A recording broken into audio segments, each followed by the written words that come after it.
Half a day. Our Blessed Mother Teresa of Calcutta once said, being unwanted, unloved, uncared for, forgotten by everybody, I think that is a much greater hunger, a much greater poverty than a person who has nothing to eat. When she referred to the poor and to those who struggle so much in life, she said that each one of them is Jesus in disguise. My wife was so deeply moved when she met children with diverse needs early last year. She didn't know before that time what special project that she would undertake as First Lady of Guam. Now, Christine is a very modest person, and she shies from the camera and the public spotlight. And she's always been my silent backer and my partner in raising our family. But children have always been her number one priority. And when she saw children who didn't have the love of parents, children who are growing up with nearly nothing, and children who are trying to understand why they are different from other children, her heart cried out. And she knew her calling then, and she's been advocating for our most vulnerable children ever since. This past Wednesday, I got to meet some of these kids and their parents and guardians.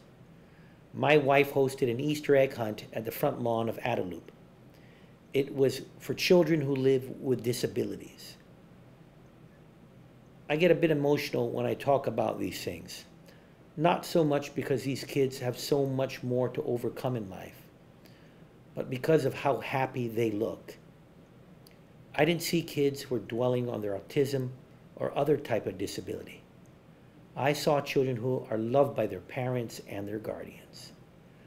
And they were there holding their hands and guiding them to find those plastic eggs. And they were happy.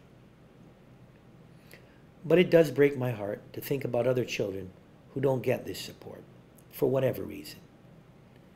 It concerns me that there are so many parents who are so overwhelmed with the struggle of caring for their children with disabilities. My prayer is that the light I saw in the hearts of those children in the front lawn never dies.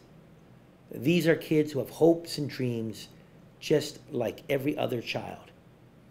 It's so important that as they grow, they have the support and they always know that they can make it in life.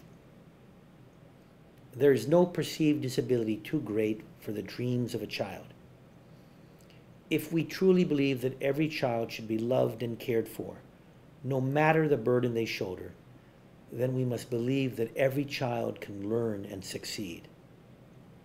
In our systems of support for children with diverse needs, I've come to learn that the key ingredient are people who care, people willing to advocate, people who stretch their arms wide with love. You all know a teacher who is like this. She'll stay late at school to make sure her students with disabilities are picked up, or to help them make extra progress in their math lessons.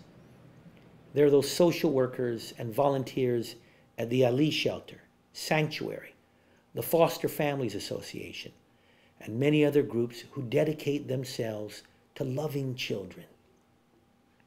There's Lydia Tenorio and her team at the Bureau of Social Services Administration at Department of Public Health, who go above and beyond to make life better for the most vulnerable of children.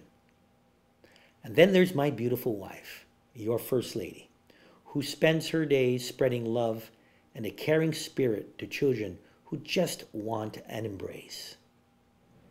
Over 2,000 years ago, Jesus Christ struggled to carry that very cross where he would spend his last breath in agony. And in the years preceding his sacrifice for our sins, he woke up in the morning with a prayer, and then he set out to touch lepers, walk with the blind, and bring joy to the poor. He laughed with poor children, and he embraced the castaways, those people whom society ignored and pushed down. The essence of his life was to bring love to the unloved, hope to the downtrodden, and faith to those who had nothing to live for. And he said, and I quote, "I tell you the truth, whatever you did for one of the least of these brothers of mine, you did for me. Happy Easter, my dear people. May we all live our lives to love one another, to celebrate our diversity, and to embrace those who need to know that they are loved too.